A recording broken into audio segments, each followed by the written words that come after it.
चारों तरफ बहुत तेज ठंड पड़ रही है, सब जगह कपकपाती ठंड पड़ रही है, तो कहीं बर्फ गिर रही है।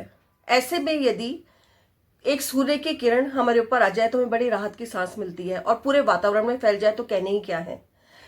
कहने का मतलब यह है कि चाहे सर्दी हो, गर्मी हो, बरसात हो, हमें सूर्य की रोशनी की आवश्यकता पड़ती है।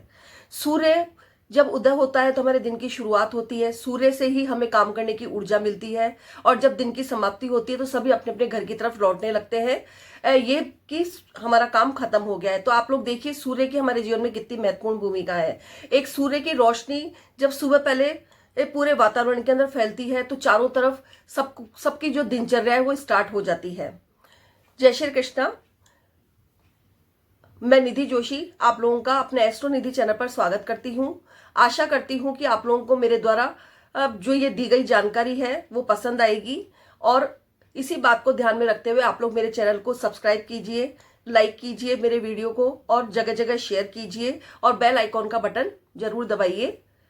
तो आज का मेरा टॉपिक है कि सूर्य हमारे जीवन में कितनी महत्वपूर्ण भूमिका निभाता है। इसी तरीके से हमारी कुंडली के 12 भावों में भी सूर्य की महत्वपूर्ण भूमिका होती है। सूर्य को यदि हर भाव के अंदर बैठा दिया जाए तो क्या प्रभाव पड़ता है, वो अच्छा प्रभाव पड़ता है कि बुरा प्रभाव पड़ता है, इन सब बातों की जानकारी आज मैं आप लोगों को अपने इस वीडियो के अंदर देने वाली हूँ। इससे पहले आप लोग मेरे जो चैनल है उस पर जाकर 12 भावों की संपूर्ण जानकारी वाला वीडियो देख सकते हैं और इस चीज को अच्छे से समझ सकते हैं। चलिए देर न करते हुए वीडियो स्टार्ट करते हैं। सूर्य को ग्रहों का राजा कहा जाता है। सूर्य ही हमारी आत्मा है, सूर्य ही हमारे पिता है, सूर्य ही हमारा आत्मसम्मान और यश है, सूर्य ही हमारा आत्मविश्वास है, सूर्य हमारी सरकार है और सूर्य से ही सारे प्रशासनिक कार्य सूर्य के अंतर्गत आते हैं। सूर्य को देना आता है। सूर्य हमेशा दूसरों की मदद करने के लिए हमेशा आगे रहता है। ये तो हुई सूर्य के गुणों की बात। अब हम ये पता करेंगे कि सूर्य 12 भावों के अंदर क्या फल देते हैं।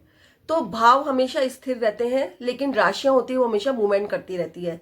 तो हम सिर्फ अभी भाव के अंदर सूर्य को बैठाएंगे और देखेंगे कि सूर्य हमारी कुंडली के अंदर या फिर आप लोगों की सबकी कुंडली के अंदर क्या फल देते हैं। तो चलिए प्रथम भाव में हम सूर्य को बैठाते हैं। तो आपका नेचर एक राजा के समान होगा। आपकी जेब में पैसा हो चाहे नहीं हो, लेकिन आप अपने वैल्यूज और प्रिंसिपल से पीछे नहीं हटते हैं। आप को वही सही लगता है जो आप करते हैं। आपके मन में स्वतः ही भावना आ जाती है कि मैं दूसरों की हेल्प करूं, मैं इनका राजा हूं और ये सब मेरी प्रजा है। आप में लीडरशिप की भावना रहती है। आप अपने 4 दोस्तों के बीच भी होते हैं तो आप में स्वतः ही ऑर्डर देने की भावना आ जाती है और आप दूसरों की मदद करने के लिए तत्पर रहते हैं। लोग बाग आपका ऑर्डर भी मानते हैं, लेकिन आपको दूसरों से सहायता मांगने के अंदर संकोच महसूस होता है क्योंकि आप थोड़े एटीट्यूड वाले होते हैं। अब सूर्य को सेकंड हाउस के अंदर बैठा दिया जाए तो सूर्य एक आत्मकारक ग्रह है और जिस भाव के अंदर बैठता है उससे उसकी आत्मा की खुशी जुड़ी रहती है। दूसरा भाव हमारे परिवार का, हमारे धन का और हमारी वाणी का और हमारे खान पान का है। तो आप अपने परिवार वालों के साथ बहुत हिल मिलकर रहते हैं और आप उनके लिए सब कुछ करने को तत्पर रहते हैं, लेकिन आपको ऐसा लगता है कि यदि मैं किसी के लिए कुछ कर रहा हूं तो परिवार वाले मेरी तारीफ करें। आप तारीफ सुनने के लिए थोड़े लालची होते हैं। अब बात करते हैं थर्ड हाउस की। थर्ड हाउस आपकी मेहनत का घर है, आपका पराक्रम है, आपके छोटे भाई बहनों का घर है, आपकी छोटी छोटी यात्राओं का घर है।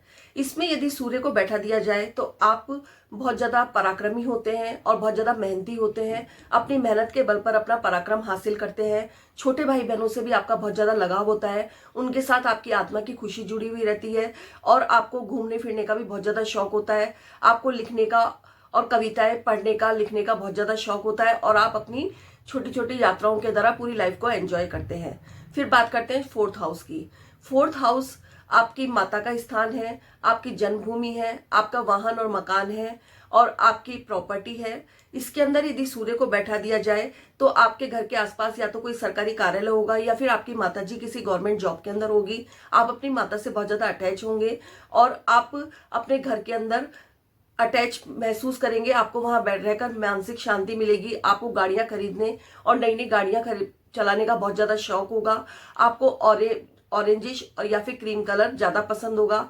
आप अपने कमरे के अंदर बैठकर शांति से कुछ ना कुछ करते रहने का बहुत ज्यादा महसूस होगा और अपने जन्म स्थान पे जहां आपका घर है, माता का घर है, वहां पर आप कंफर्ट महसूस करेंगे।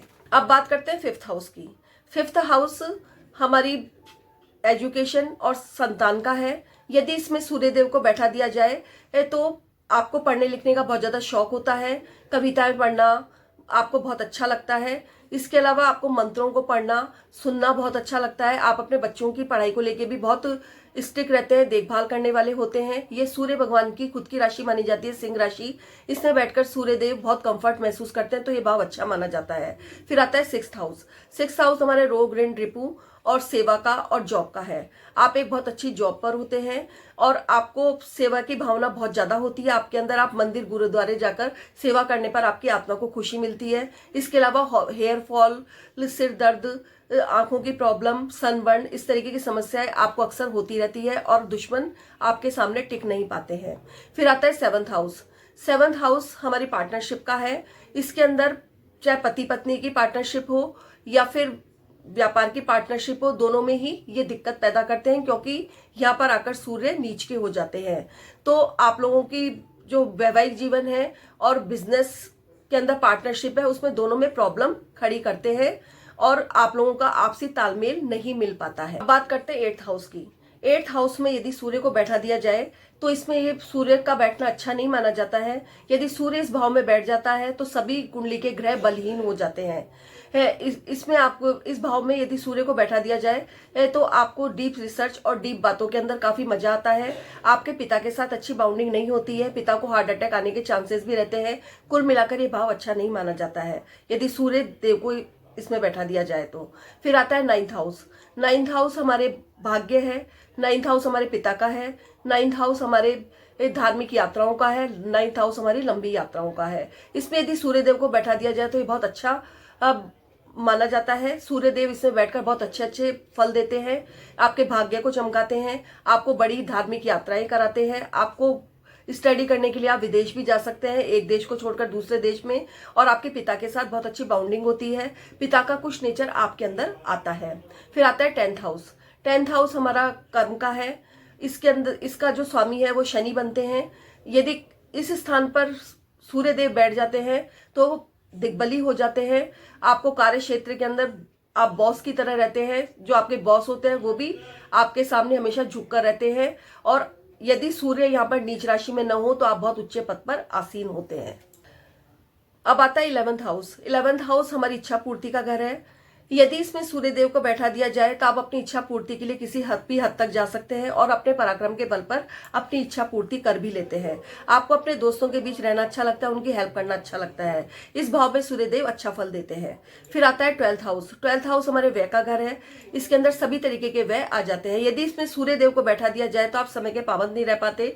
आप देर से सोना, देर से उठना, खान पान का ध्यान न देखना आदि आदि तरीके की बातें होती हैं। और आपको म्यूचुअल फंड और शेयर मार्केट में निवेश करना अच्छा लगता है। यह भाव भी अच्छा नहीं माना जाता है। तो ये हुई मेरी 12 भावों की प्रेडिक्शन। यदि आपके व्यक्तित्व से ये सब बातें मेल खाती हैं तो प्लीज कमेंट बॉक्स में लिख के बताइए और मेरे वीडियो को लाइक कीजिए। धन्यवाद। जय श्री कृष्ण।